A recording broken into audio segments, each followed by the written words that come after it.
Make it right now. Here we go. Peace and welcome to Heru Radio. I'm your host, Aseer the Duke of Tears, on this July 21st, 2014.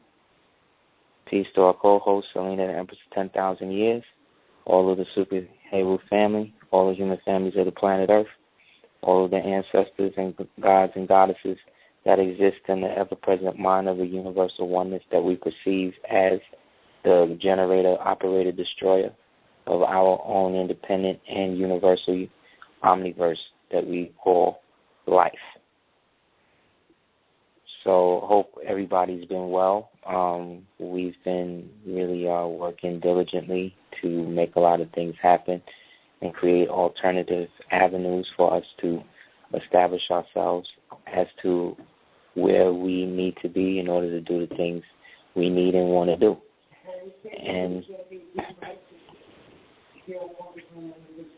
when we say we, like the Queen was saying, sometimes we have to understand that that means the individual within the collective, because sometimes the collective is busy, you know what I mean, involving themselves in collective distractions that take them far away from the ever-present duty of being vigilant in this 239 years of our occupation as vassals in our own land. So we want to give thanks and praise to all of those who died for us to be able to get to the point of where we are now. And inshallah, we want to also give thanks and praise to all of those who have lived to do the same. You know what I mean? Who have lived to do the same. And may we be present enough in our mind, state, body, and soul to make whatever sacrifices that need to be made, but don't overly sacrifice aspects of ourselves that we don't have to for some self-aggrandized delusion of grandeur idea of this romanticized element of what it means to be conscious or aware amongst all of the 85% dumb, deaf, and blind. However, you know, what I'm finding is that within every 5% there's a 2.5%, and within that there's another 0.1% that's even functioning on the level that they can at least ask the pertinent questions and be made privy to that, which they can then pass on to the 2.5 and then the actual 5, which will then trickle down to the 85%.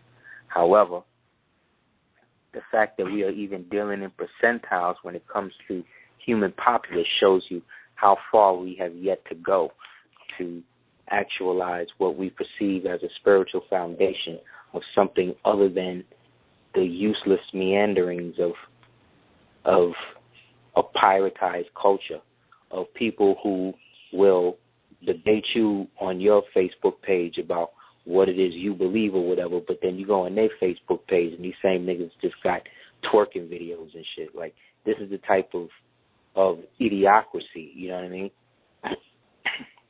Or worse, they be the most vigilant and arrogant against the so-called powers that be in the government, but then, you know, these niggas will work for the Army or the Air Force. Or, you know what I'm saying?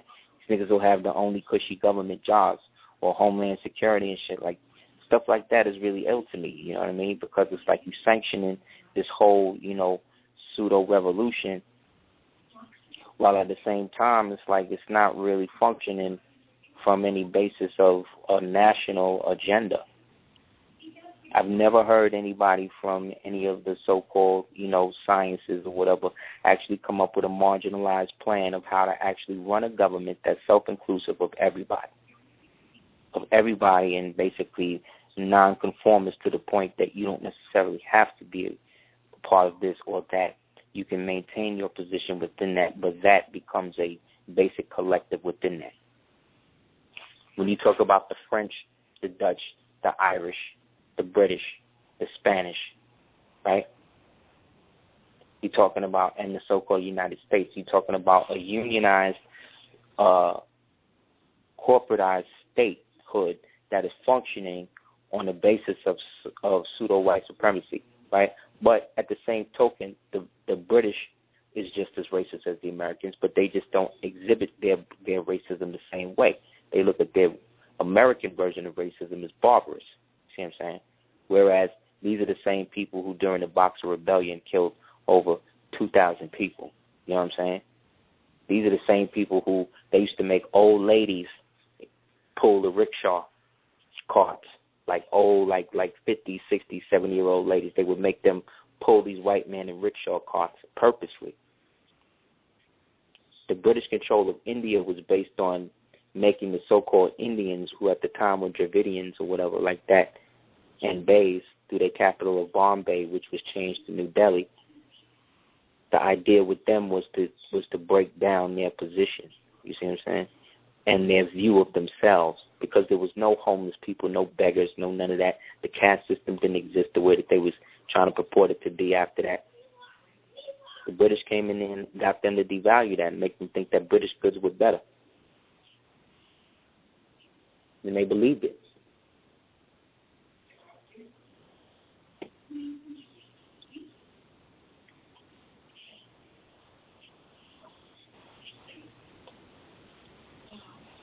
Then eventually they would do things where they would take the princes out of India and educate them in Oxford and England and all that.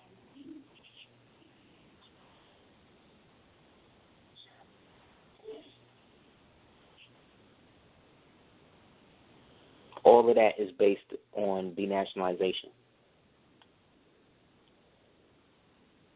The British East India Company and the British Dutch East India, all of those companies were there to basically categorize what was left of the old Moorish Empire and reorganize it into a nation, state, and country mentality, and put all of those people in those positions that used to be members of this empire under a subjugate foreign or liege subject jurisdiction. That's what happened. So you have people today that are your own people that will look down and say, oh, well, you claiming to be a foreign Moor, you claiming to be this from that, and these people from over there. But how can that be? If the Spaniards and them people and the Moors was from Africa and all that, then why they find them over here? Get the book, The Discovery of America and Outgrowth of the Conquest of the Moors by the Spaniards. I don't know I forgot who the author is, but there's a PDF of it free on thing. Sister, who's the wife of Grand Sheik, I don't know, emailed it to me. Posted it to my Facebook page, and I did a repost of it. But this is an example. That's because after the Moor, that was the doorway over here. When you read the Memoirs of Columbus, one of the things that he said, which is very interesting, was that he said his ultimate goal was to recapture Jerusalem. Now think about that. If his idea was to recapture Jerusalem, then why didn't he go to Jerusalem as a crusader? No, he went to so-called India, or the place of the Indias, or the Indios, or the Indus, right? But was he talking about Spain? No. No, he wasn't. Was he talking about Jerusalem over there? No, he talking about Jerusalem over here. Everybody heard of the 12 tribes of Judah, but how many people know about the 12 empires or 13 empires of Canaan? All of us so-called black here got Phoenician markers in our DNA.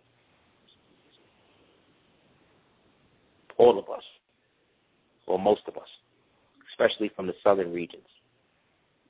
You got in there, you got Macedonian in there, which they'll label as Greek. You got all of these markers in your DNA. But when you test these so-called Europeans that are allegedly from these places or whatever, especially the ones that are less melanated, they don't have those markers in their DNA. Their DNA leads somewhere back to some cave somewhere.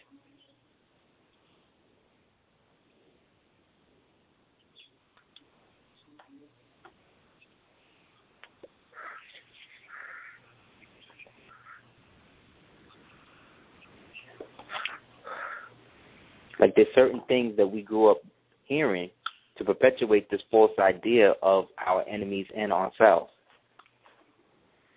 Like the whole science of Napoleon blowing the nose off the Sphinx.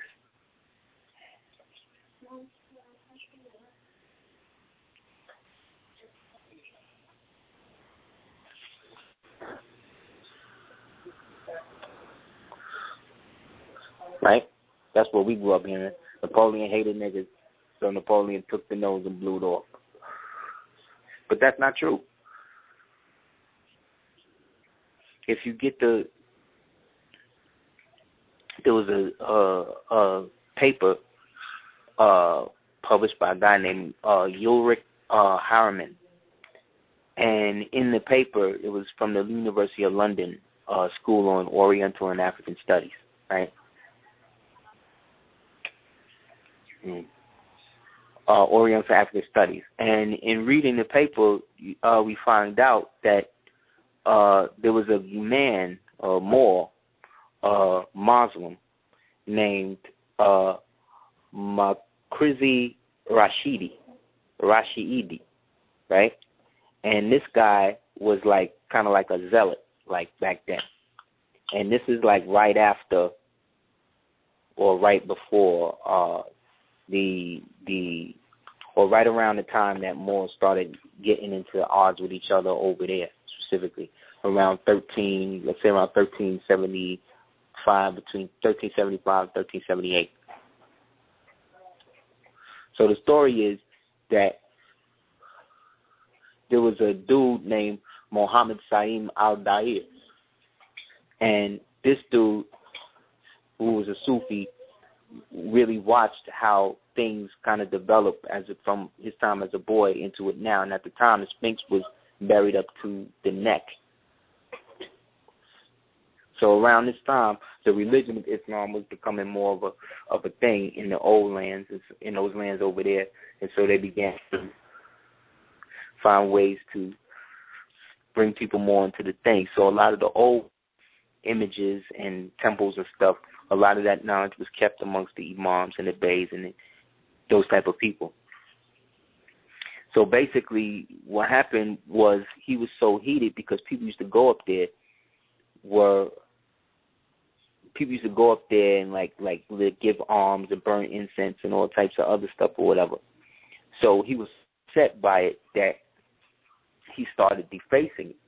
And specifically, him and a couple of his followers started to bang off the whole joint, started messing up the ears and the nose and all that. So the people around there was really heated by what happened, and eventually the stories, they lynched him, and then allegedly buried him next to the Sphinx somewhere. You know what I mean? Because he was desecrating what they believed was their ancestors, which at the time of 1378 Egypt, you could definitely see that being real. So again, the story to make Napoleon and them seem more racist maybe than they really was. I'm not saying that they weren't, but again, we're not talking about necessarily white racism against black racism, or black racism against other black racism. Because we're still in power in the 1300s.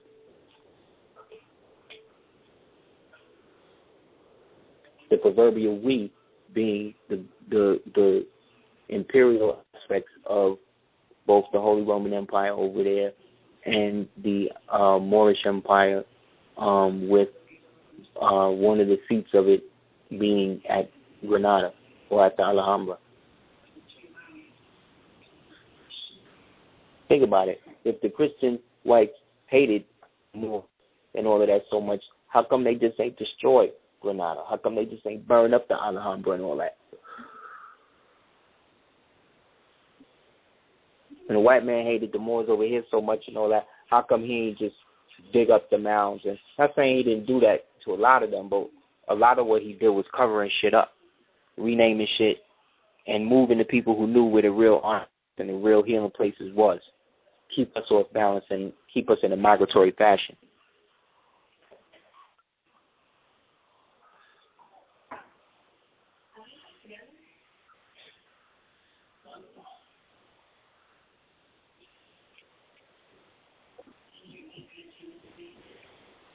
You know what I'm saying? This type of black history is the type of history that people are not really trying to deal with, because most of this is really dealing with our national identity and who we are now. See what I'm saying? So it becomes almost a dissident aspect when you choose to follow the grand roots of what was left for us to, as opposed to trying to glean or gloss over the tenements of it that you like, and then try to like flip it and bounce it into some new type of modern shit that everybody, you feel everybody should get with, that's going to glorify you as an individual. That's how we fell in the first place. You know what I'm saying? Like, all of this stuff has precedence. All of this stuff comes from something else. It's just that we lost the memory based upon the absorption of us as a people into the bloodlines of everybody else, and then having a corroborating story that allegedly is going to now not falsely identify us, but identify us in a manner that's not indicative as to who we are, based upon our own individual identities and our own genetic realities of being people that were always from over here.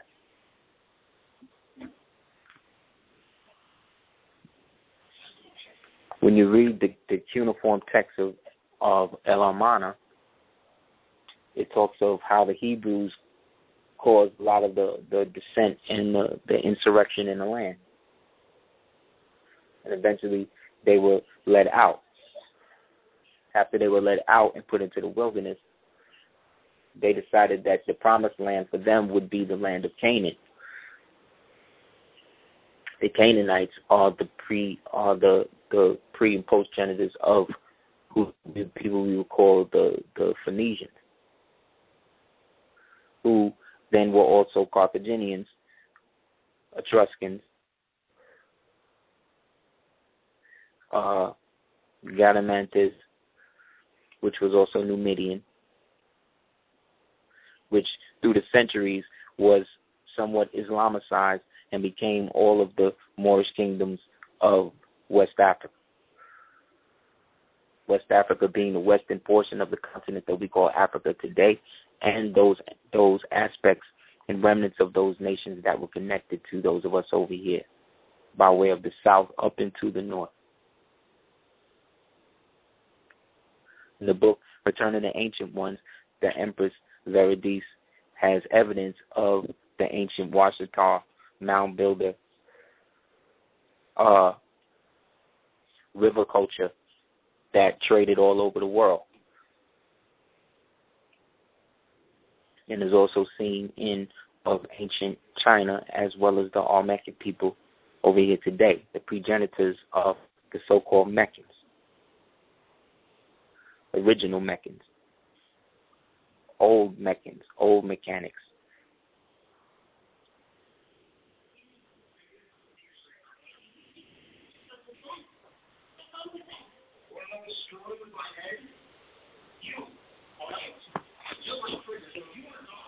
You know what I'm saying? So when we talk about the Hebrews, the establishment of the Hebrew kingdom was based on the destruction and the absorption of the ancient Canaanite / Phoenician. So when we talk about the establishment of Israel, or Israel, then we're talking about the unification or the migration of the Hebrew people and the acquisition and absorption of the deity mythology that allowed them to have a statehood mythology under whatever regime they was in. So when they was, the Is would represent when they was under the temples of Isis, right? The Ra will represent now, that represents the ancient kingdom. Then Kemet. Then we got New Kingdom Kemet, which also represents the spawning kingdom of Babylon, right? That came out of that. But when we talk about pre-dynastic Kemet, also we're also talking about pre-dynastic. But we talk about a pre-dynastic Kemet before Menes or the Meniad. The people dealing with that was then the people dealing with El, and that was the Phoenicians, Navagajin. So that puts the L in it. So the Ra then represents the new kingdom, Egypt.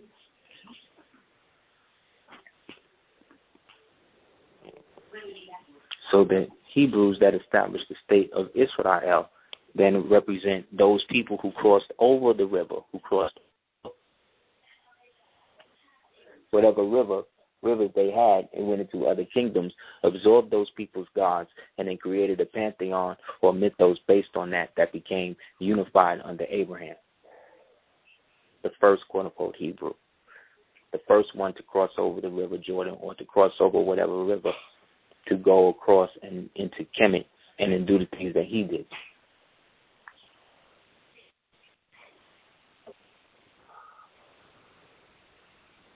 Therefore, again, the state of Israel, Isis, Ra, and El represent ancient Kemet or pre-dynastic Kemet, dynastic Kemet, and the precursor to both of those, which is the El, because El was the god or the gods of ancient Canaan. Get the book, but when you see images of El, the god, he's sitting down with 5 on the left, 2 on the right, with a fez on. The image then copied and transgressed into Osar or Osiris, who is also called El, or Wasir, where we get the term wizard from, or czar from.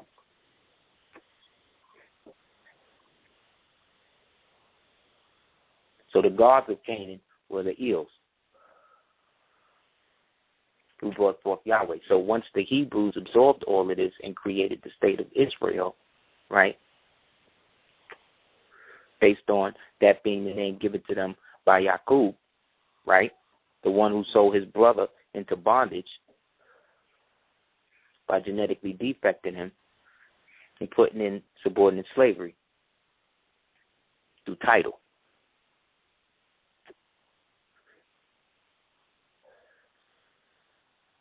So then if Hebrews are Israelites, so you see what I'm saying? So if Hebrews are Israelites, then a Hebrew Israelite is what?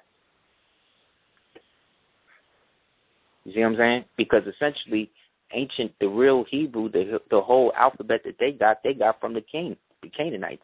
And the Canaanites, again, are the Moors. Because they're the ones who descend from Ruth and Sarah and Yehoshua and all of them or whatever, and they're the ones that's practicing the 5 on the left and 2 on the right still. The Christians ain't doing that. The Muslims ain't doing that.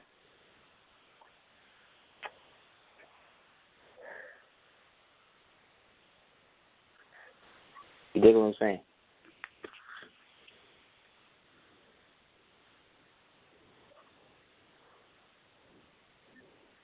So when we're talking about it, we're talking about we know about the 12 tribes of Israel, but what about the 12 empires of ancient Israel, which is ancient Canaan, which is Phoenicia, which is Carthage, which is Etrusca, which is, again, ancient so-called Maghreb, which is also Amoru, which represents America, North, Central, and South, and the adjoining islands.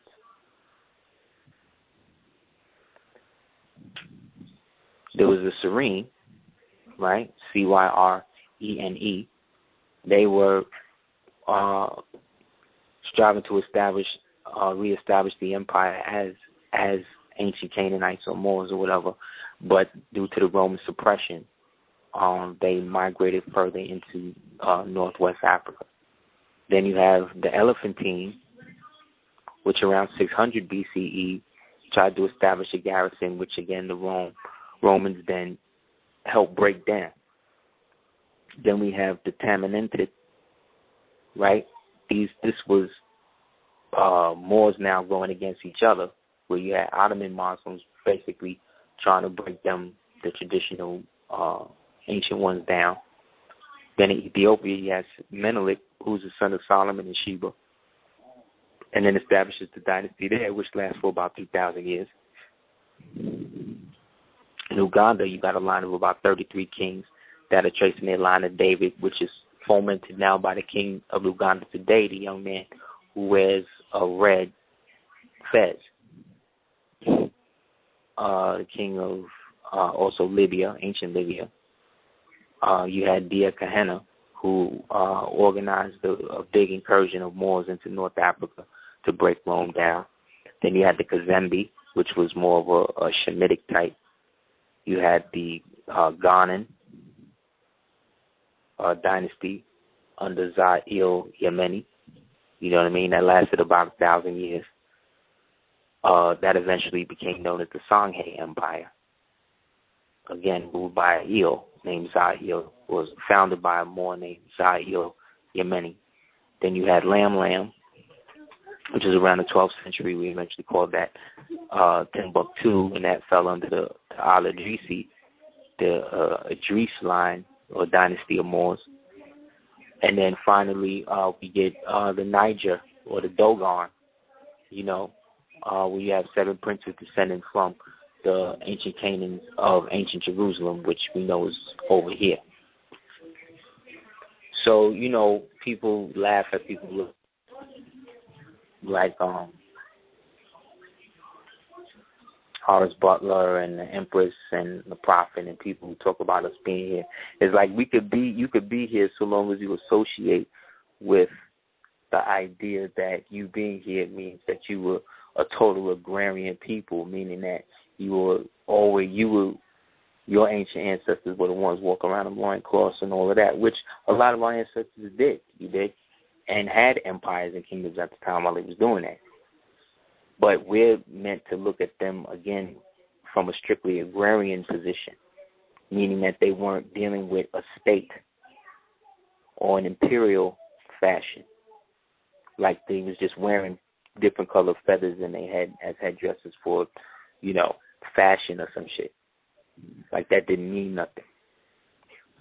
But of course, it means something when we see the Indians in the plains, you know what I mean, or the ones that we're supposed to believe were the original ones that was here even before us. Whereas they've even gone with the lie. They've even adopted it too. Knowing that the big buffalo people is not them. They digging up your ancestors all the time. They don't dig up their ancestors like that.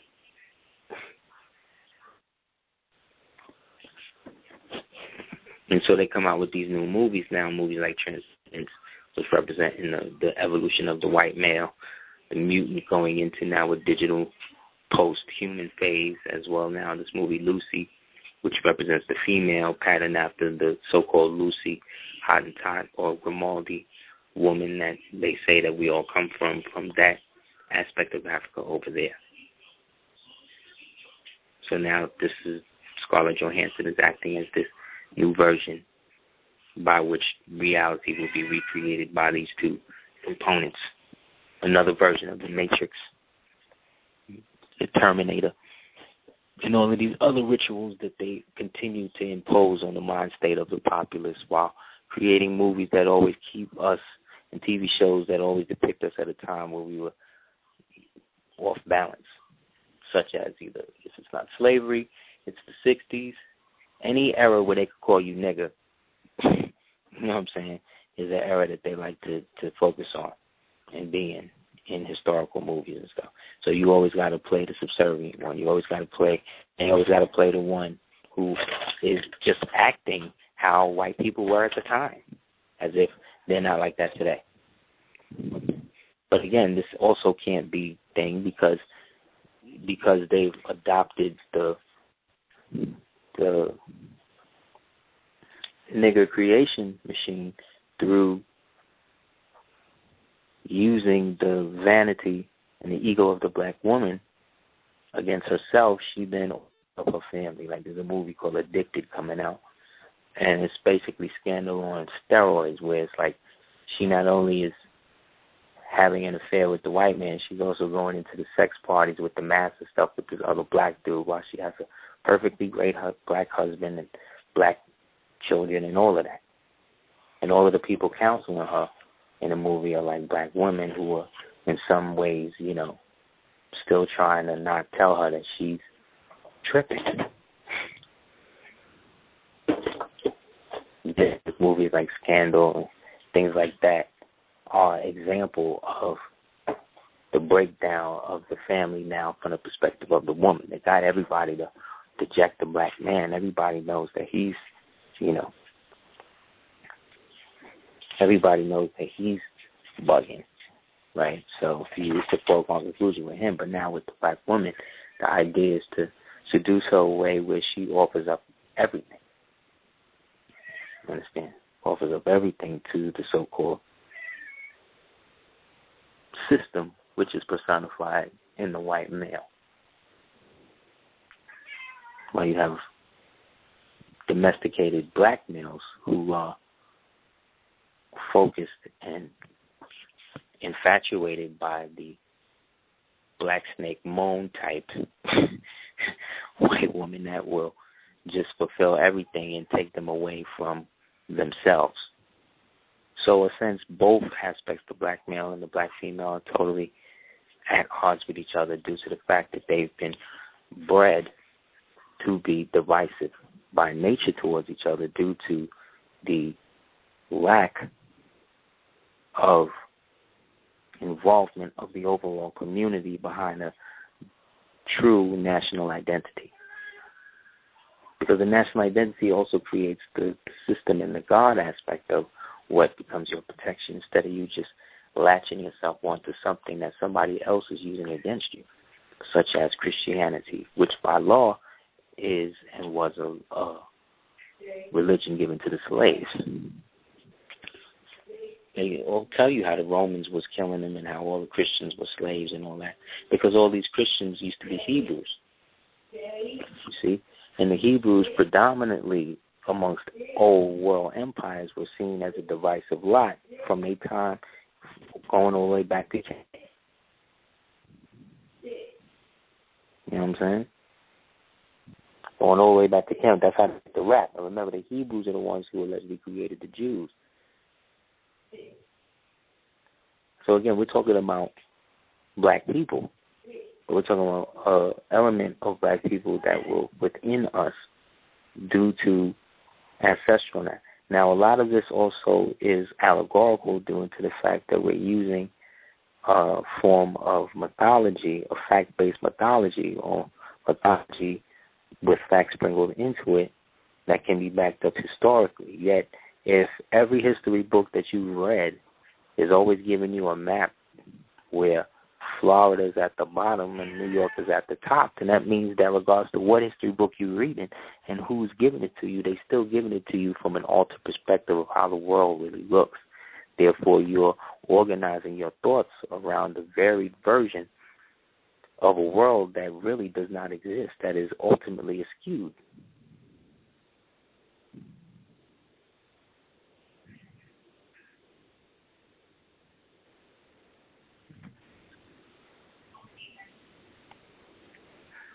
You dig? You still, if it's black history, white history, Chinese history, whatever, if they're giving it to you they're giving you a world history and the map is how it looked, how it was taught to you and I in school, then it's false. Because the world don't look like that in reality. Remember, the eye takes in images upside down and then turns them right side up. And in essence, the eye reverses what it is you're seeing. Therefore, if something is already reversed, then that means the eye is trying to make that what the thing really is. And so they built a history on top of that. That's why they call it reconstruction. But the think tanks in our community that was supposed to come up with ways to do all of this have all been bought off.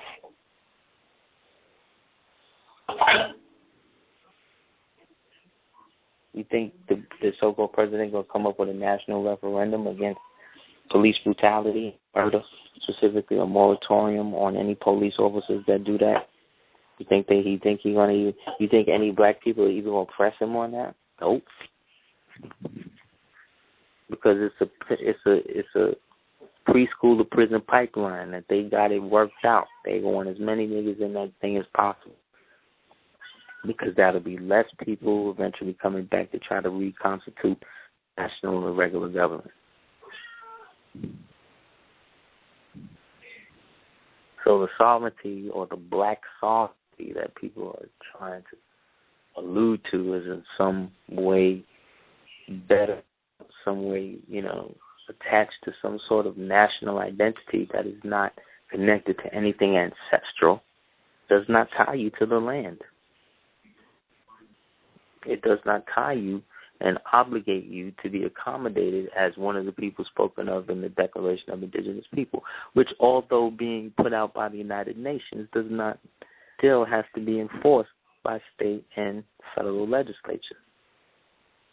Therefore, the independence of indigenous people is what makes it applicable. So any evidence of that independence is then a declaration of one's nationality. Yet if that nationality has no precedent in the place by which you are exerting it, then it's moot. So that is to say, if the nationality of the Moorish American was not real, then they would not have had a racial code of designation for it. If the race of Asiatic was not real, then there would not be a government manifestation of it. If the Moroccan American or Moorish American is not real, then there would not be a CDC number to associate it with a pure and clean nation and register and recognize it as a pure and clean nation. So as counterculture and revolutionary as these so-called black revolutionaries and people want to be, these niggas is not doing what these white men are doing. They're not revolutionary enough to get up guns and start walking through a white community. They're not radical enough to go set up a red, black, and green headquarters in the middle of, a suburban white neighborhood. They're not going to do that because we are not antagonistic of them. They are antagonistic of us. They are naturally afraid of us because we are their natural predator and vice versa, because they were grafted out of the worst parts of us and everybody else. They ended up with what was left, and what was left was basically their mutated essence. That's why Crowley is God to them, because his idea of elevating the mutant through Transgothian magic was the only way for them to raise their consciousness. Think about how their consciousness raised between the end of World War II and 1959. Look at the technological advances that took place between those periods. And then look at what they were doing historically with all of the underworking and magical orders at that time, and who was in those orders, and who at the time was in those orders was also in the government, planning things like the Manhattan Project and shit like that. If they were at war with the Germans and the Japs, then how come they didn't drop Big Boy and Little Brother and Big Boy on Germany?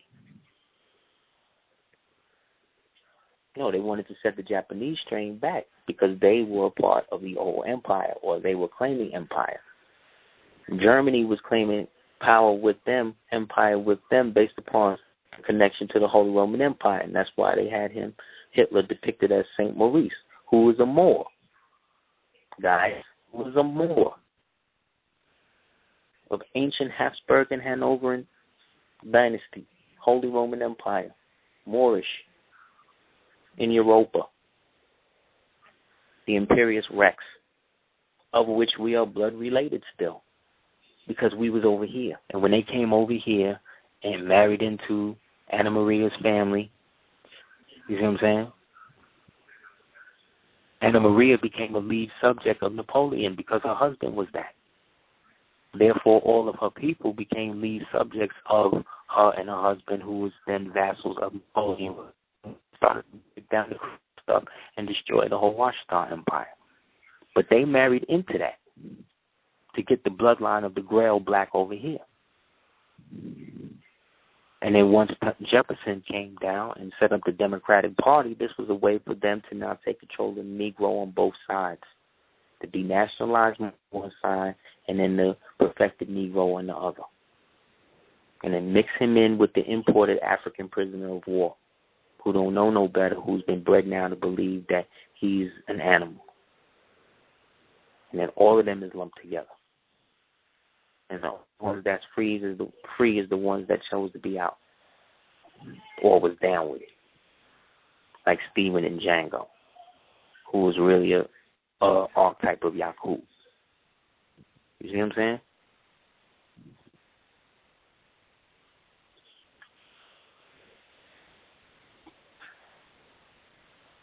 It created a different version of what is going on. So it's like the more people is striving to get it straight, the more crooked it's getting. And it's taking a toll.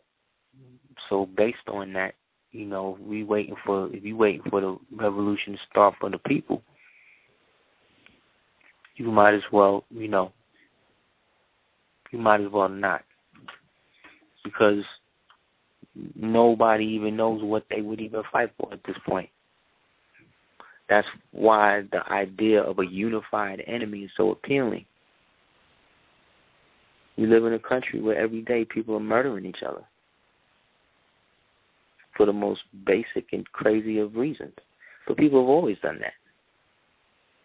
It's just that in different epochs in time there was a form of justice where that could not continue the way it was until that form of justice had become corrupt.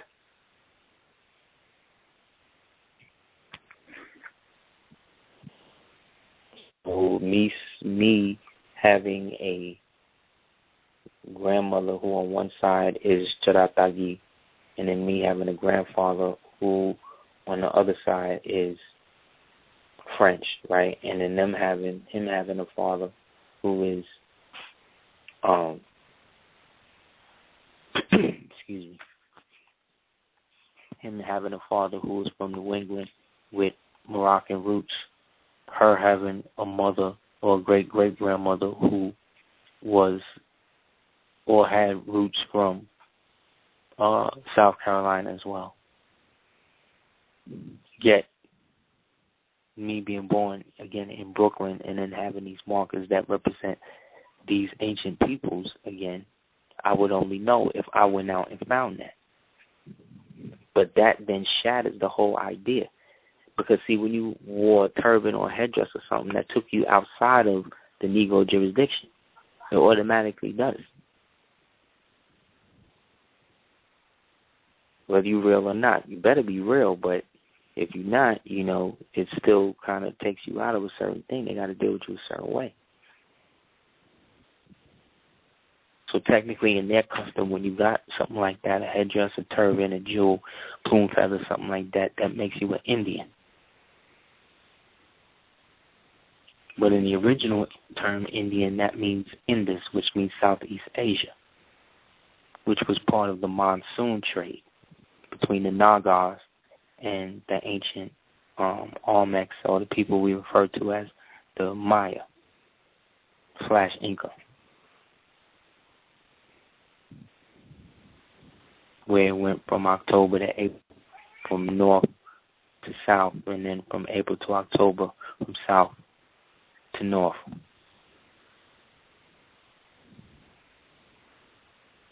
However, again, you got to imagine this where, again, the map is basically upside down when this is happening.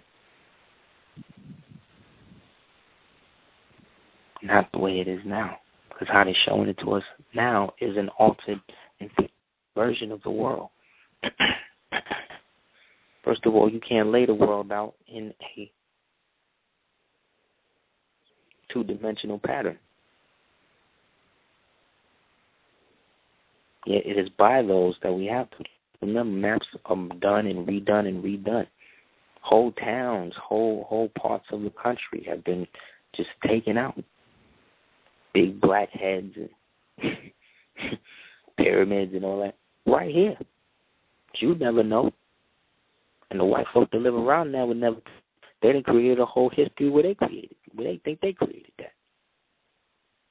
Any person of European heritage, so-called Caucasian European heritage, that's in America today, there's no disrespect to them to say that, because it's true. You were brought here as a slave. It's true.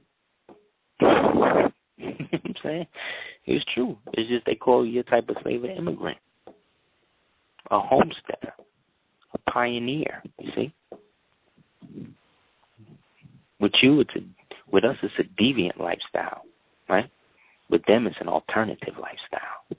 You dig? It's all how you look at it. Because the gods of the old become the devils of the new. So we are the gods of the old. So we are the devil here, and the devil, you kill the devil, right? And that's what they're doing. It's warped, but that's the reality that was manifested out of what was lacking or what is lacking in us. And they will take advantage of it for as long as we let them. And because so many of us are in inclusion with them, specifically the black woman, I'm not trying to put it all on her, but I'm just saying, they flipped that whole thing with that white woman suffrage movement through the Daughters of the American Revolution with Steinem and them, and got all the black women to jump on board. They created whole districts with whole apartment complexes, but it was no men allowed. But the woman was still winding up pregnant. But if there was a man there, she would lose everything, her benefits, and could even get her children taken away. And that fostered a reality in the point where the man was not good enough in the eye of the woman, because the system was providing, because all the revolutionaries and these niggas was in jail or dead or set up or put on. And that created a cycle where the men was not there, and the men did not teach the boys how to be that. And she kept getting more abused and putting herself more and more out there, having to do porn and stripping and all of that. And then that became a stereotype that was put on. So between the late 60s and early 70s, the prison population of so-called black males exploded, because up until then it was all white people in jail.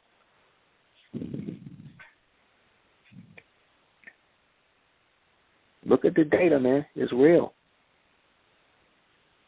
They wasn't, especially in the South, they wasn't putting niggas in jail with white men.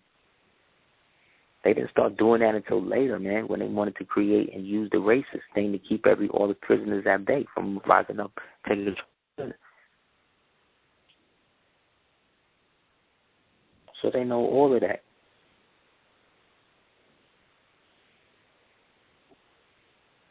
So there's nothing left for them to do, because the people are creating their own prisons for them to put themselves in through these false realities that's created or allowed to be created by the corporations that are the only citizens, the only accountable citizens in the United States. You know what I'm saying?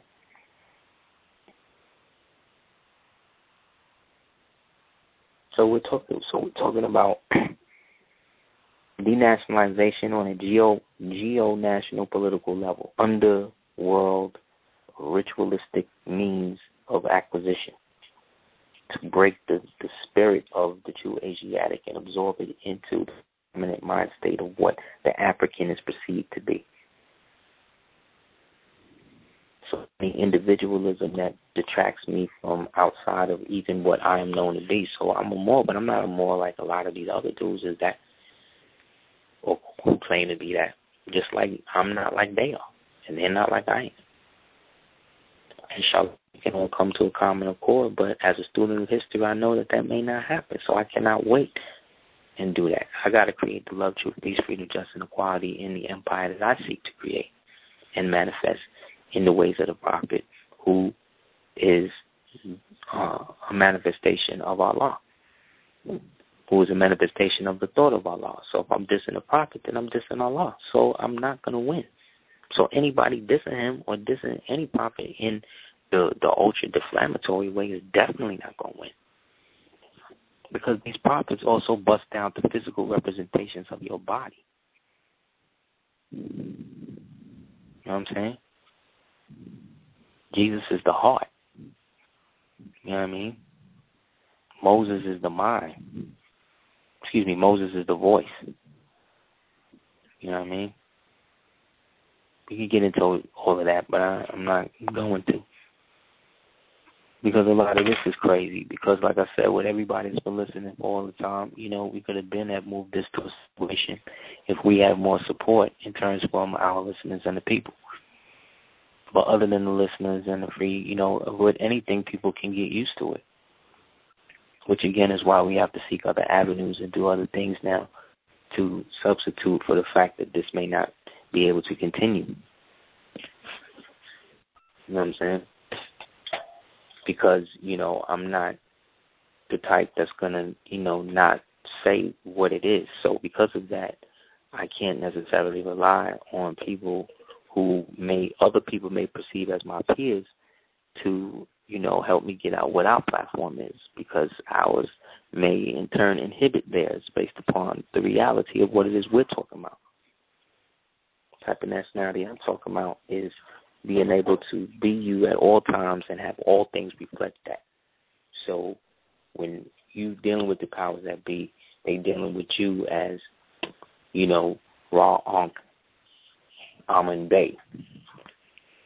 For real, as opposed to you being called that, but then on paper your name is, Albert Stevenson. You dig? So, like I said, in that, we definitely, thank everybody that's been supporting for all of these years. And we hope to continue for as long as we can. But as it is looking now, based on what has to happen and the things that need to be done for the temple and the people, I don't really know. So in that, we, like I said, have to provide other avenues. So we'll definitely keep you posted on that. You could also check out Truth Be Told. We're going to put out another one of those, but, we have to deal with certain things first to be able to even present that in a real fashion. So look out for that. Also check out www.cordobaorganics.com. Also www.aseertheducateers.com. Also check out www.darkscroll418.com. Yeah, man, I can only say it but so much. And again, I'm not a salesman with this. I'm not into proving shit to people. I'm more about sharing what it is that we have experienced and are able to do based upon a position that we have been blessed to obtain. But at the same time, it ain't no necessarily better. We ain't no more better off in a sense than everybody else, because if everybody's not right, then we're not. But we're dealing with the reality that everybody don't want to be right. They just want to be. So in that, those of us that really want to do something got to do it. And that ain't going to happen depending on everybody. You know what I'm saying? Depending on how things are going now. So if you'd like to donate, you can do so at ducateers@gmail.com. If you want to start a GoFundMe page for Super Heru Radio, you could do that. I've tried to do that, but maybe that's what it is. Maybe it's because I'm doing it or Selena's doing it. People are like, these niggas. But if the people do it and the people swell it up, then maybe that can help. But either way, we've been doing this, again, for about almost 7 years now, for free, and been feeding other shows with what it is that we put out. And I think that's a blessing, and I want to thank the people for the support and all of that. But like I said, at the same time, if, you're doing it for a while and the return is not manifested enough for you to elevate it, then you got to find other positions to manifest that through. So that's what myself and the Queen, the Team Cordoba, we're striving to do. So again, if you'd like to donate or like to holler at us or lectures or whatever, as well as keeping the show running, you could do so at houseofl@hotmail.com. You could also, that's if you want to email us, houseofl@hotmail.com. If you want to send us a donation, you could do so at dukeoftears@gmail.com. Again, I'm not into begging the people. I'm not into flipping it into people. I'm just letting you know. You know what I mean?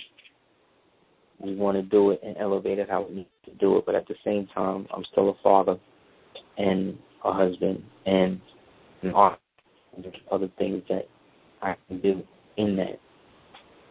And I don't want to be in a position to find ways to keep it going. Like, that's taken away from what the energy of the truth of what we set out to do it was really for. So, and your help will let you know, inshallah.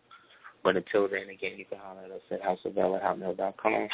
You can donate to duketears@gmail.com. Anybody wants to holler at us about any doing any book signings, lectures, workshops, whatever, you can do so again. Hit me up at houseofl.com. And again, man, you know, I'm leaving it out there for the people. You know what I mean?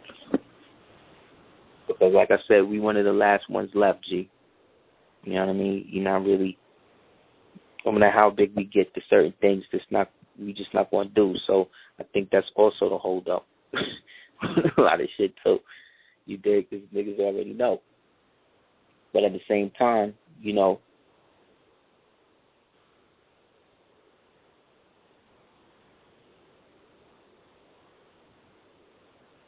all things being said, I really appreciate the support that we have had and we have gotten. I want to seem ungrateful for that. However, again, we don't run our Super Heru Radio the way other people do their thing. You know what I mean? We haven't turned it into that. We haven't even done half the stuff we wanted to do, just due to the lack of funds. So money ain't everything, and this fiat don't exist. Yet and still, though, it seems that niggas don't do nothing unless they got it in their hand. So, like I said, the people who really want to do it are usually the ones that don't get the funding. The people that's acting like they doing it will get it all. So I can't be mad at them. The Hagakure and Sun Tzu says you are supposed to celebrate the success of your enemy the way you celebrate the success of yourself. And so I do. And in that, inshallah, there will be things provided for us. So again, this has been Super Heru Radio. Thanks for coming through and building with us. And like I said, I'll keep you posted as to what's going down, son.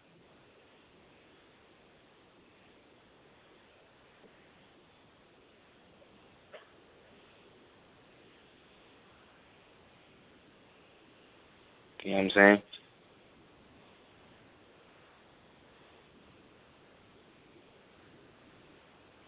Let me see if anybody had any questions.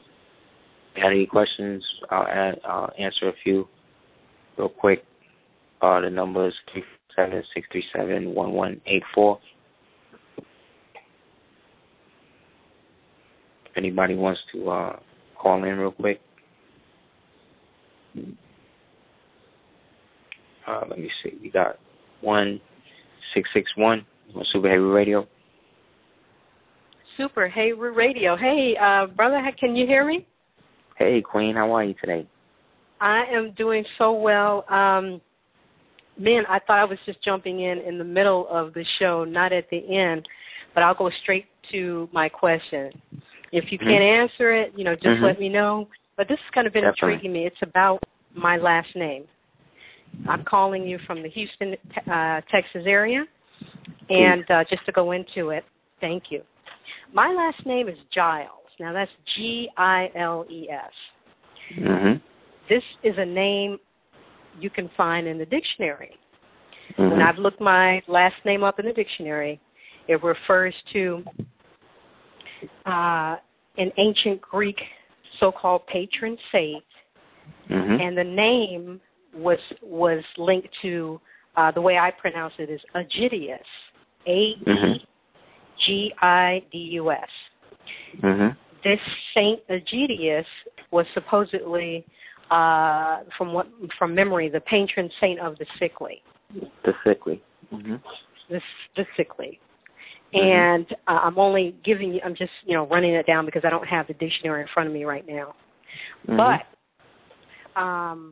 just bringing it up to date a little bit, I've heard you speak about how Moors from this side are the Moors who were seafarers long, long ago, who are directly linked to the Phoenicians, et cetera, et cetera. These were seafarers. These were the merchants extraordinaire. And so I'm wondering, is there a connection? Oh, yeah. Yeah, definitely. It's also a connection to so-called the coast of what is now the Ivory Coast in places like Cameroon and what was Dahomey.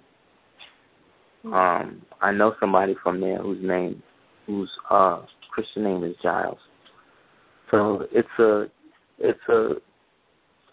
the God that was manifested back then that was used was also deified in Carthage as well, because what we perceive as Greek culture is really Macedonian culture, which was a mixture of Minoan, Ionian, which came from Etruscan culture, which was a pre-dominant culture that existed in what we today know as Southern Europe. And all of those people were connected to an ancient people they called the Fomorag, which were also called the Fomorians, so they refer to almost like a mythic people, because these were people who existed again after, post the flood and all that. So, when we look at the world, we come from a people who understood the world as being one place with a bunch of different empires, kingdoms, and dominions in it. You see what I'm saying? Whereas the Western mind was taught to reorganize the world as different districts, see what I'm saying, under one corporatized sultan, who in this case, let's say, would be the President of the United States. See what I'm saying? But back in the 1800s was, George. You know what I mean? But he was even paying taxes to the Grand Senor, who was the old Turk at Istanbul. So all of these people, all of this bloodline, these people exist in us here today. But what they want us to believe is that we are the product of the rape of an African woman imported from Africa, a Cajun man, right, who was a slave master, and a Native American red man. You see what I'm saying? And then that created the so-called African American, Black American. You dig what I'm saying? But that is a figment of somebody's imagination. Somebody specifically named Thaddeus Stevens and Horace Greeley, who are trying to justify history for people who actually had a real history here, but if given the ability to reconstitute that under the pyramid side of the dollar, then, that would be a problem. So we get people to go along with stuff and perpetuate a history of us as we know it today, than in slave ships and stuff like that. You dig? Because depending on what history you follow, depends on what nationality you are. So if you follow the Negro Black history, then you fall under the nationality of slaves. If you follow an Asiatic history, then you follow under the jurisdiction of nobles and heirs and executors and empires and stuff like that. They don't want too many of us like that. See, if we are into that, we have to be into that in the form of an accoutrement type of thing where we go to festivals, you know what I mean, dress up, you know what I'm saying? And call ourselves Queen Bey. right. You know what I mean? Do stuff like that. Like that's the type of regality that they would like us to have. Yeah, a more Masonic, like we only do this on Fridays. You know what I'm saying? We're not like this all the time. See what I'm saying? Because that's the Christian slave mentality of you sin on and you get saved on Sunday. You dig what I'm saying? But Daddy never went to church. Unless he was you know what I'm saying? Like, that's where we came from. So, this new thing that they doing, this whole cross-generational LGBT, we're all gay, it's okay, let's live like,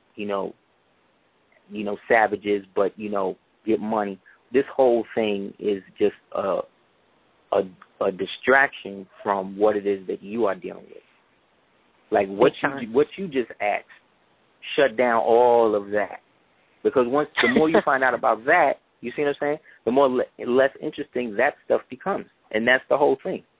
It's so simple that we have overcomplicated it by fractionalizing what it is. So if I say I'm a Moor, then that means I'm automatically what? Saying I'm not Egyptian, I'm not, Ghanan, I'm not Rasta, I'm not that. No, it doesn't mean that. It means that I understand that stuff as a Moor.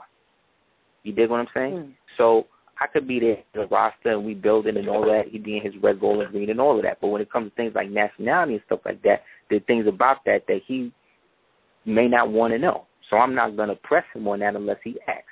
Same way a Christian would. Same way a Buddhist would. Same way a 5%er would. Same way a Muslim would. Anybody that I could build with, I could do that because I understand that really we're the ones who created what you believe right now. So really you just believe that right now. and inshallah, you'll get to a point and realize that all of it's based on you anyway. You did. So I'm not gonna try to prove something that you're not ready to. You know what I'm saying? Like if you want to be a slave, you have the right to do that. You know what I mean? That's how free. That's how much I believe in freedom. Like be a slave. If you want to walk around with a leash on your neck, you should do that. That's what you should do because that's what you want to do. If you're being manipulated into doing that, now I have a problem. You see what I'm saying? To intervene. But if you were telling me, no, I like this leash. I like how he chokes me out. Like, okay.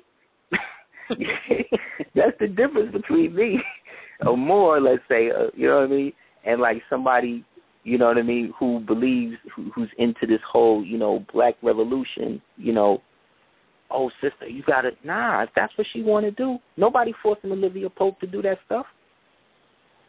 You know what I'm saying? Nobody forcing these people to do none of this. They doing that because they want to do that. And they don't care that it makes black women look like animals. They don't care.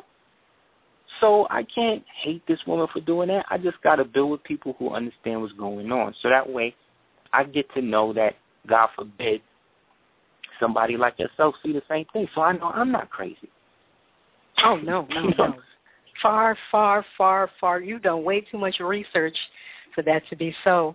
But I do have a follow-up question. Just first a statement. I hope, I know Celia is very busy, but I hope she does another video, and especially on her family line. Oh, inshallah. So I hope she thinks about that. Especially want to know about that. I'm just curious if it's an unsafe type of thing, then that's different. But I would love to get the details on that. I'm just a person of that just loves history and that type of thing. But this is more than that. This is more than that. What we're talking about. Indeed. The other thing is I've been dying to ask you, why in the hell are these people so in love with bidding up the Tudor so-called dynasty?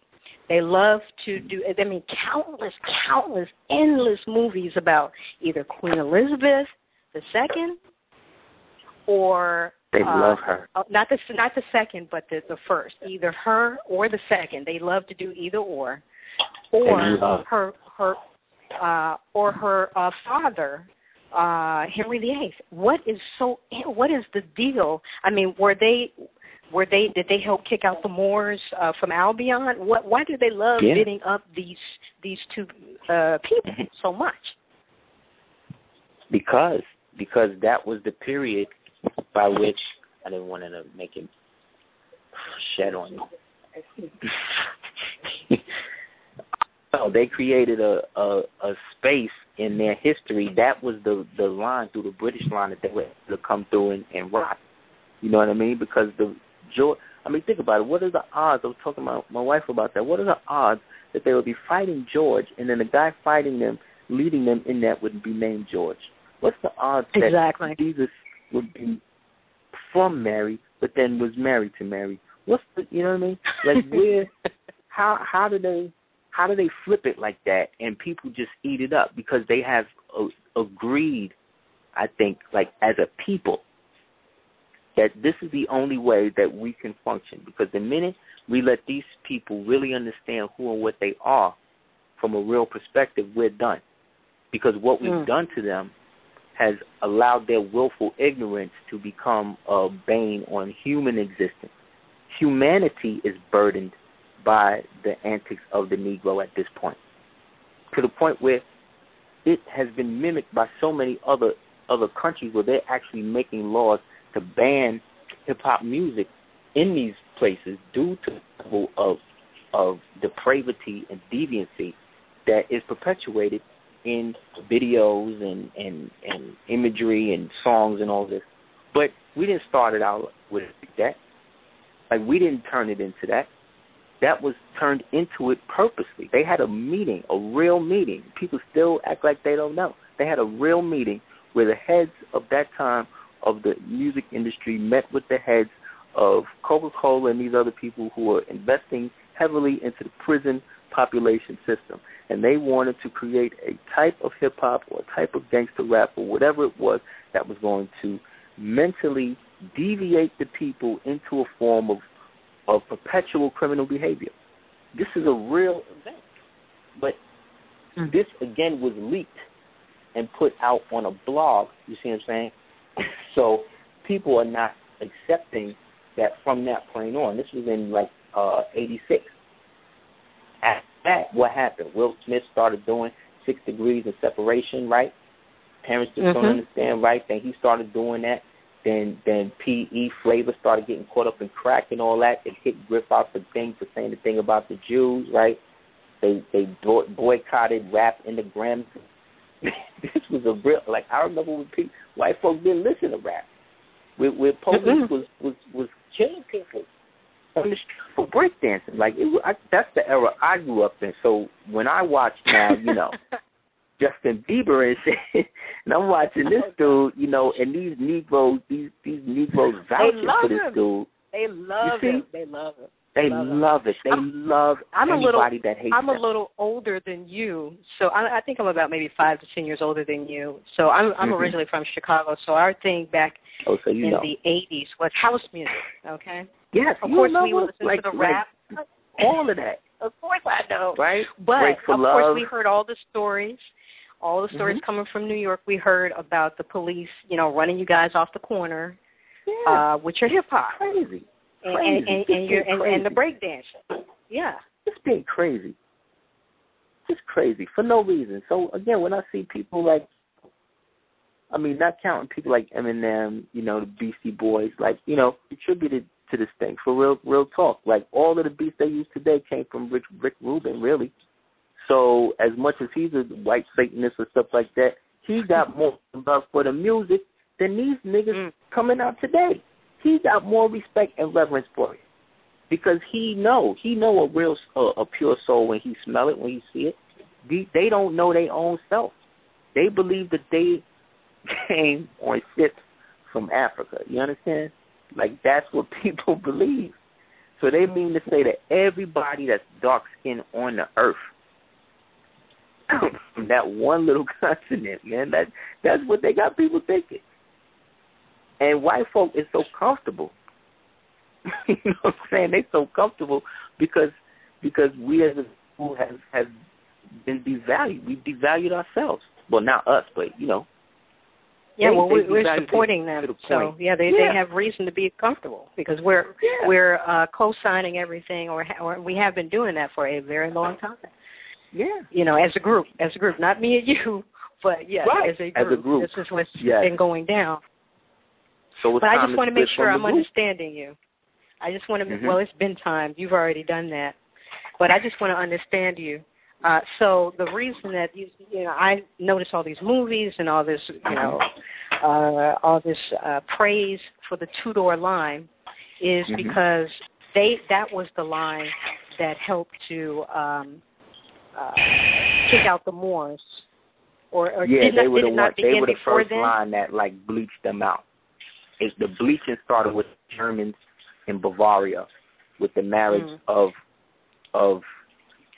Duke Henry the Fourth, I think, or the Fifth, with the Caucasian raised up daughter of his chambermaid, and became one the of first his favorites.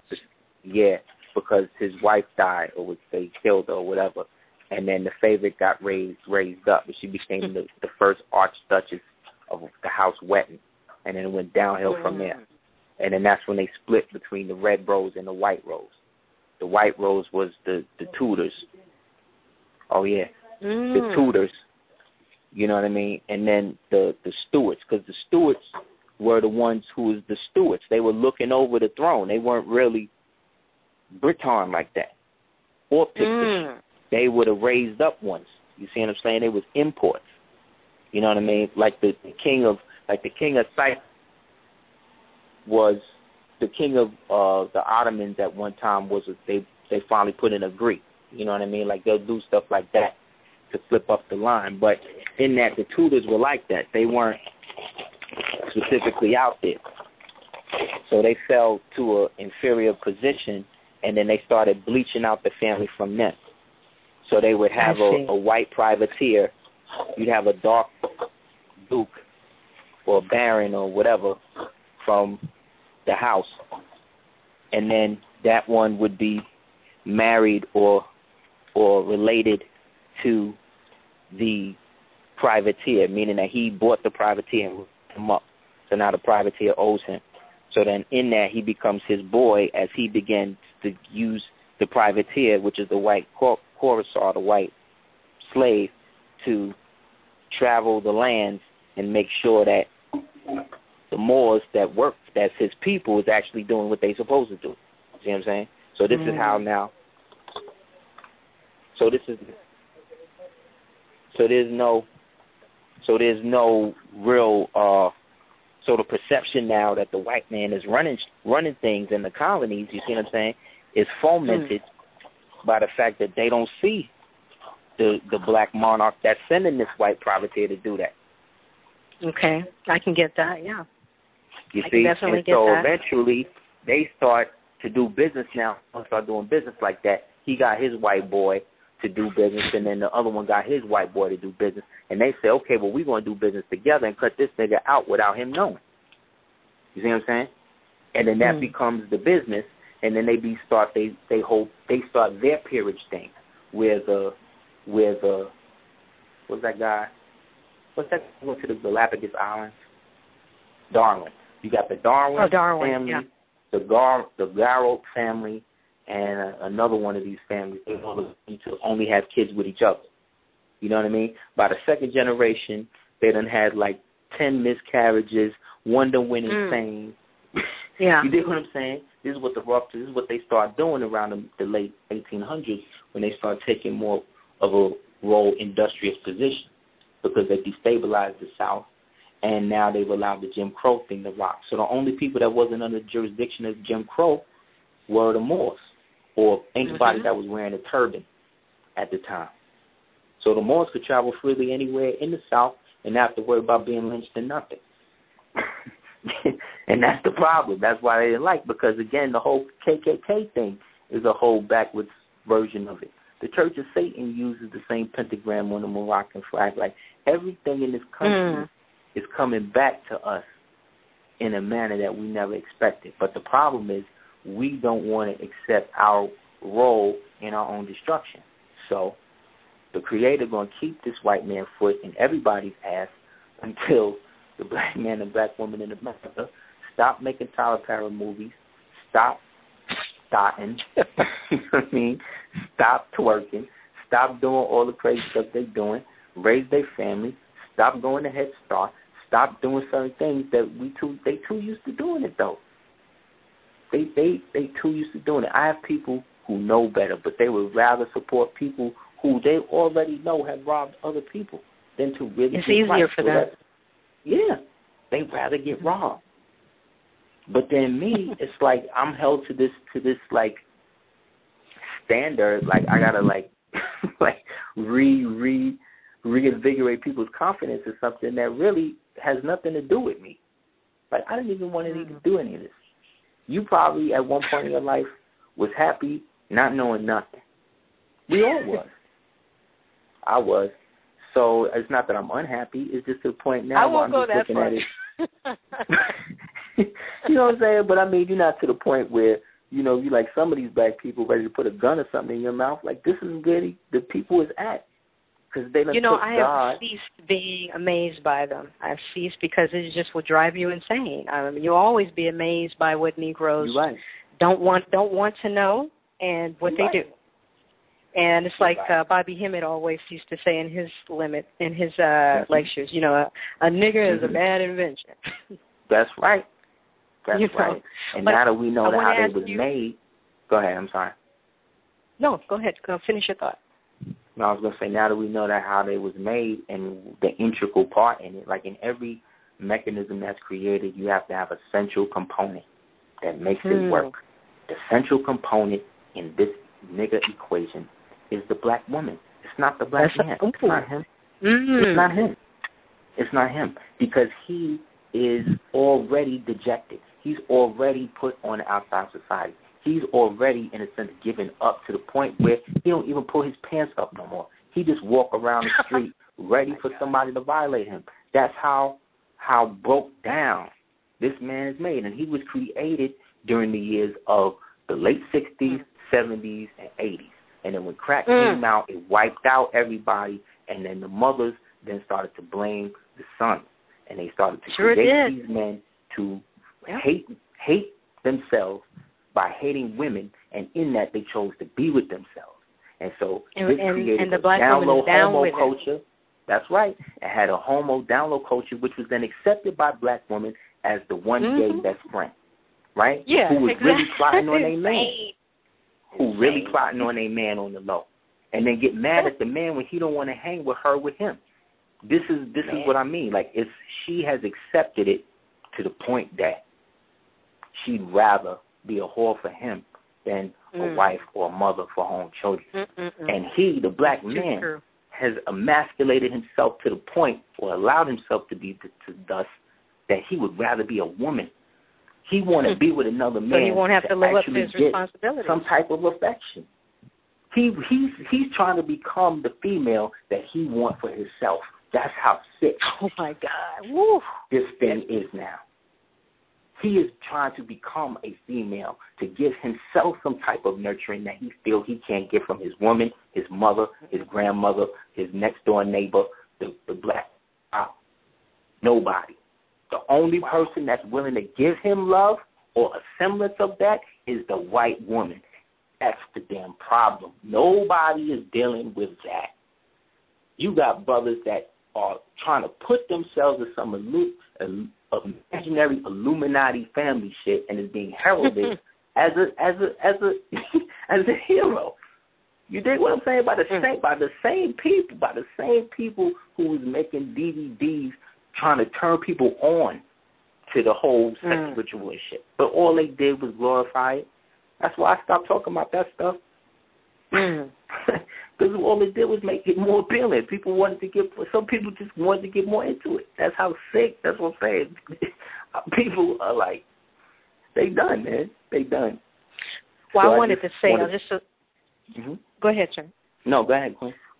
Okay, I just wanted to say, trying to make it brief, in my family line, mother's side, I've always been told that, grandmother told me, that she had been told that our people owned slaves, and now I get what really happened, that they were part of this whole, and they were, Cherokee, and that side of the family is from Louisiana, so they're right in there from New Orleans, so they're part of the Washita.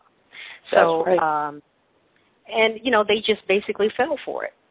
We have pictures going back to the 1860s, 1850s, 1840s, very wealthy-looking black people. That's right. And everybody's like, puzzled, where's all this coming from? Of course, the broader culture says, those were white black people who owned. Right, those were free black, the free blacks. Why? It never made any sense. Why would you have some free Negro? Why, it doesn't make any sense, okay? If you control everything, why would it happen? Why would it happen? Why would it happen? And be accepted by the white populace, Anyway, but I get that they fell for it. They lost their land. They lost everything. Okay. I also have ancestry from Florida, Louisiana, Mississippi. I want to ask you, does that make me a Bay or an ill? With a name like Giles, isn't that an L? No. See, the thing with the Bay and the ill thing is what I'm learning about that was that it was officially brought into the lexicon again after however many thousands of years by Rabbi David Arnold Ford. Can you hear me? Oh, I just said, oh, no, when you said Rabbi. Oh, yeah. By this dude named David Arnold Ford, who was the turban-wearing Minister of Education, I think, and Communication for Marcus Garvey. He's the one who allegedly suggested the ill and the Bay be the surname affixed to Noble Drew Ali in the beginnings of the temple. And in that would then cement us as ills and Bays, the clan again, as an Islamic monarchy. Now, the interesting thing is that after that, in 1921, on January 8th, that's when the Sultan of Saudi Arabia set up what was called the Islamic monarchy of what's called the Hijaz and the Najd, both being lands that were of the original Sultan and the lands that the Sultan had protection over, which was the lands outside his jurisdiction, which means the lands over here, which were referred to as the Najd. So he set that up. The British were the first ones that had to obey and then accept that there was now an Islamic kingdom in the world again. Now, shoot ahead now, 7 years, 21, 22, 23, 24, 25, 26, 27, 28, 8 years later, a man born on January 8th named Noble Drew Ali meets the Sultan at the Pan-American Conference, and the Sultan, who recognizes him as Sharif Abdul Ali, right, part of the Sharifan armies of the Hijaz and the Najd, agrees that the mandate of the North, Central, and South America and the deed to those original European nations had to be handed back to him, being that he was the only one representing the Moorish nation that was in contact with these people, based upon the fact that the discovery of America was an outgrowth of the conquest of the Moors. So they wouldn't be in America if it wasn't for us.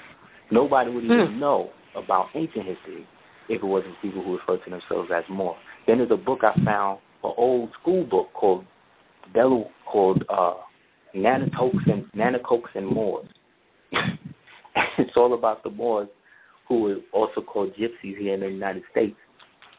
Wow. And how, they were the original people of the land, were also Narragansett, who was spoken of by William Penn, who was spoken of by David McRitchie as the vanquished duchesses and dukes of old America. Like, this is this is whole history of us being here as Moors, as individuals and stuff, who was actually running stuff, who actually had a government that actually exists, but it's been so codified and flipped up and disparaged, and because people don't understand that there's a Moorish history post pre-Noble Ali and post-Noble Ali, and that Noble Ali represents the culmination now of us to reconstitute all of this in the simplest form of fashion, which is through a divine constitution and a bylaw and how we govern ourselves as individuals. So ain't nobody providing that. Nobody else will talk about that. So you being a Bay or an Eel is really dependent upon your individual perception of self. Like, some people are more offended. Like, when you say your name out loud, what sounds more direct to it? A Bay, your own, or with Bay at the end, or Eel, because your family name is the name of your tribe. So if your family is Cherokee and Washita, that's also somewhat Yamasee and Southern Creek, which is also Seminole, right? So all of that would then mean that, let's say you would be Giles from the tribe of Cherokee, but of the clan, let's say, of Bay. You see what I'm saying? So we are a two-clan people in a sense that we have a way of doing things. That's why everything over here was in duality, like the Crips and the Bloods, and the North and the South, and the East Coast and the West Coast. You know what I'm saying? The Republicans, the Democrats. Everything is always, you know what I'm saying? Everything is always, yes, I do. Autobots, Decepticons. It's always this whole, back and forth thing. Because America is a two-seal government. It's a two-seal place. But the other seal is being acted like it's not, people don't know what it is. So it ain't the Illuminati, it ain't this. It's all the black people that land up until like 1889. You know what I'm saying? That's what that dollar, that's what that pyramid represents. Everybody that owned land and wasn't a slave, or everybody that owned land and was dealing in slaves and all that, and everybody that was fighting for, against, or neutral in the position, that's them. So that's us. So we're now forced to find who we are amidst all of the crap. So there's a good website called 23andMe. 23andMe? Yeah. A-N-D, me? Yeah. Okay. A good brother from the Thunder Clan, Olmec Morris, put me onto it. And out of Shira Kansu, peace out to them. And it's excellent. And it's a black geneticist, a melanated geneticist that will give you a really good list of the markers by which you manifest from. So that excellent. And so couple that now with an affidavit, let's say, of identity as to who you are, your ancestral person of the empire, that's backed up now by the blood. So how they gonna say that you this piece of paper that you know what I'm saying? Well, they lie. They lie all the time. I used to work as a caseworker for a company called Identigene, which is has been bought out by these folks out of these Mormons out of Utah, and basically they did DNA tests for paternity. And, various police departments across the country. But what I found out when I was working for them is that, you know how people refer to themselves, let's say your mother's white, your father's black, people refer to themselves as half and half. Well, in the blood, there's no such thing. Now, we learned this in class. There's no such thing as half and half. So usually when they do the DNA test, it either breaks down to, 60-40 or 80-20, or, something like that. It's never 50-50. 50-50. Ever, never. There has to be a baseline for the genetics, right? Now, they also did DNA tests for people who were trying to prove that they had, quote-unquote, Native American blood so that they could get some money or try to get in on some money. And a whole bunch of white folks would always call.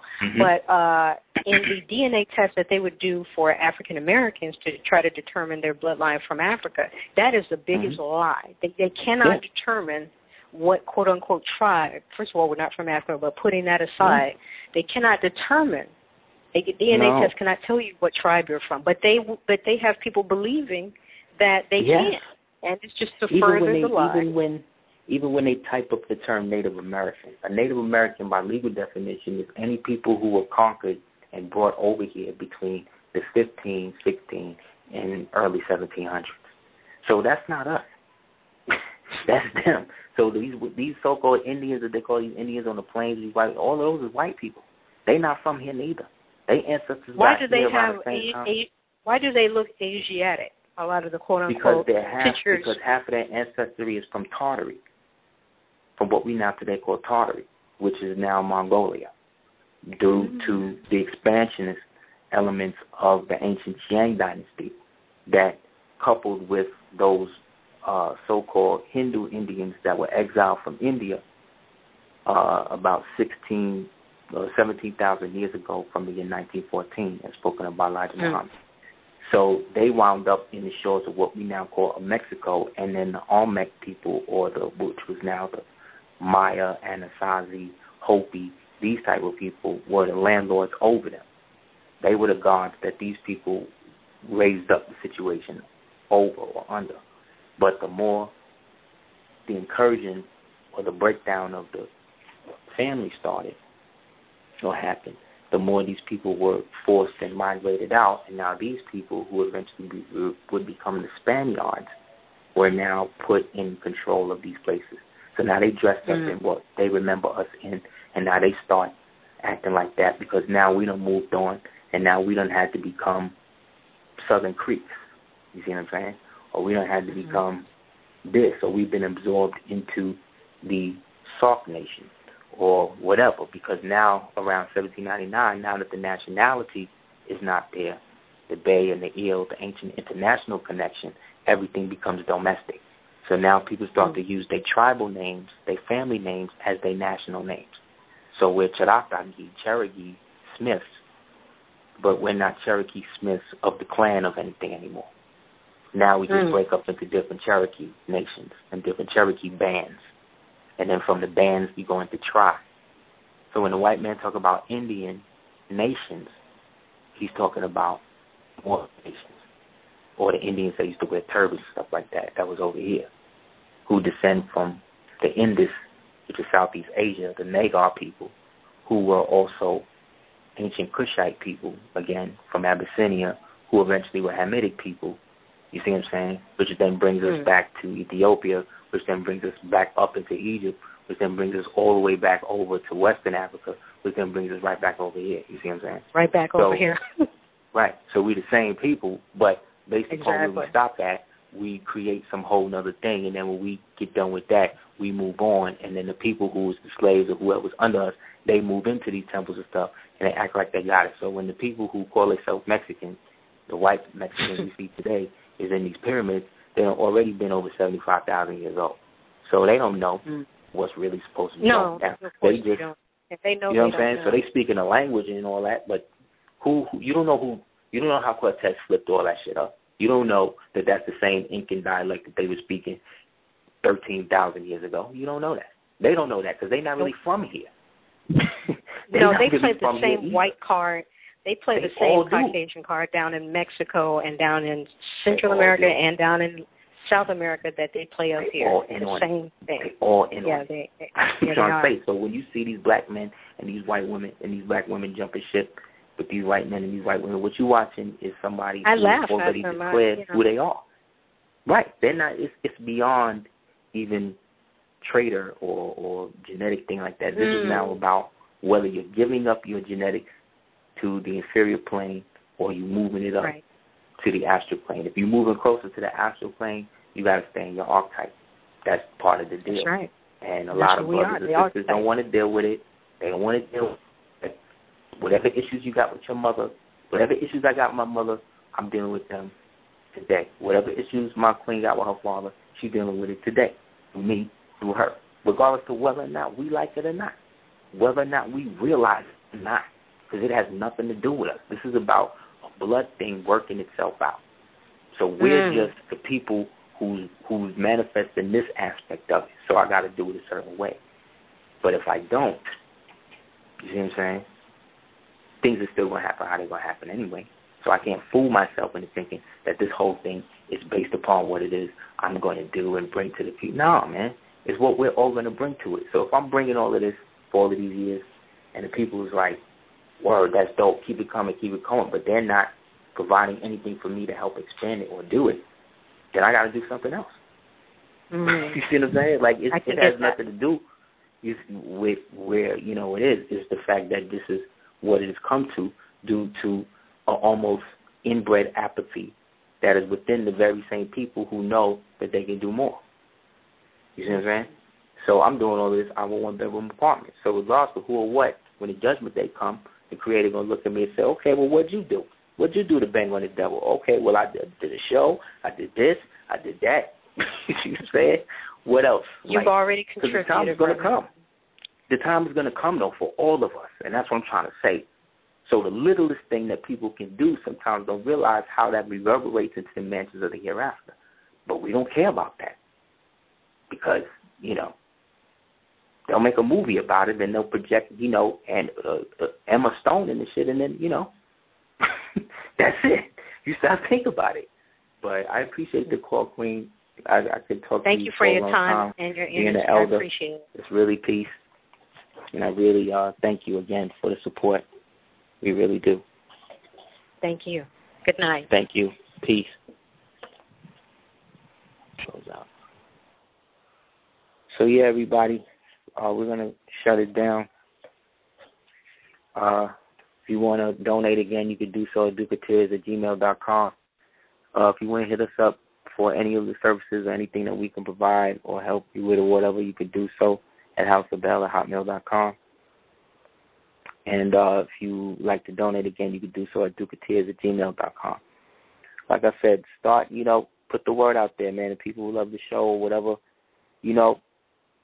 support the team, man, because, this is basically running on fumes right now. So, inshallah, things will get better how they're supposed to be, and we'll do what we can do. But until then, hit us up. Look out for Truth Be Told on YouTube. And love and light.